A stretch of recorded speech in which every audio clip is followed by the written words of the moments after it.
Hey, Ahmed, what's going on? I don't want to talk about it. Oh. Well, tell me. You shouldn't keep your problems to yourself. Well, the police stopped me. Again. They even went through my sports bag and my school bag. Without any good reason. People I know from school saw it and looked at me as if I'd stolen something, like I was some sort of criminal. I felt so humiliated. They have no respect. I'm so done with these situations happening so often. I've also experienced it many times. They hate Muslims. They're actually our enemies, you know, because they're not Muslims. Even the Quran speaks about our enemies and that jihad is allowed. And those who strive for us, we will surely guide them on our ways. And indeed, Allah is with the doers of good. I don't know if it's true, but it's not the first time I've heard about these Quranic verses. Oh, guys, these are recognizable stories. This is called racial profiling. It's unfair to experience this kind of injustice. On the other hand, we should not generalize the problem. It often concerns a few individuals. This type of frustration can generate so much anger, and I understand that. It can even lead you to dangerous ideas. But please, don't quote Quranic verses in such a situation, and don't take them out of their specific context. The word jihad has much more meanings than the one often used by everyone. Really? Well, how can we understand jihad then? Well, according to well-known scholars, spiritual jihad is the highest form of jihad. In this specific situation, it would imply to control your frustrations. It's very difficult, I know. But that's why it's also called jihad. You know, jihad originally means making a great effort. I feel like the society doesn't want us to be part of it, no matter how hard we try. I will forever remain the one of the other ones. Ahmed, listen up. Just look at the diversity within our boxing club. This diversity reflects the reality in our society. It doesn't matter who you are or where you come from. We share the same passion, in this case boxing. I'll tell you something. Once I trained a very talented champion boxer. In this gym, really had it all. A perfect boxer. But he was, like you, full of frustrations.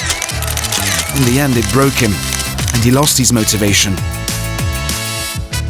But boxing means fighting back. You might be knocked down 10 times, but you have to get up 11 times. You have to stay dedicated if you want to achieve your goals and create changes. So what did he do to achieve change? Well, he mixed with the wrong people that made him believe that he could change society through violence.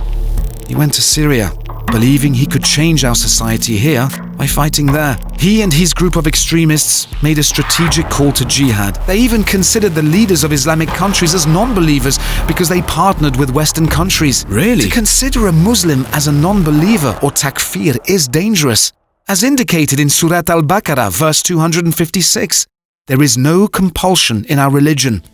Therefore, this form of violence is by no means legitimate, even if someone is a non-believer.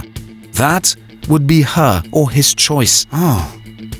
Okay. Muslim scholars have also attached conditions to the use of violence, and after he left, I painted them on the wall here in the gym to remind us all. You can only use violence when all alternatives to stop violence are exhausted, when a country is wronged, when people are driven from their homes. When you do, you may never kill women, children, the elderly, or sick people. Always respect nature and the animals. Respect people's homes, and looting is never allowed. None of these rules are respected by the jihadi extremists, while Islam commands us to peacefully arrange everything, like the example of Pharaoh and the Prophet Moses in the Quran. Go both to Pharaoh, for he has transgressed. Speak to him both softly. Maybe he will take it to heart. The scholars conclude from this verse that one must first choose the diplomatic path to stop violence. Pharaoh is known as a great tyrant, and yet Allah commands Moses and his brother Aaron to speak softly to him. Well, it's certainly not a matter of them against us, nor is it that non-Muslims are our enemies. So, they are using jihad in the wrong way? Exactly. Set goals in life and be ambitious. I learned how to accept failures and to move on without losing hope. Courage is the willingness to face fear. Also, as Muslims, we are responsible for our contribution to society. Everyone is welcome here. We are one team. We're in this together. Oh. Thanks, Coach. Oh, by the way, A friend of mine is giving a lecture to the police and social workers about cultural and religious awareness. The lecture can be held in our club, maybe. In that way, we can have a dialogue with them and share our daily experiences with racial profiling. What do you think? Yeah, I would love to share my frustrations with them.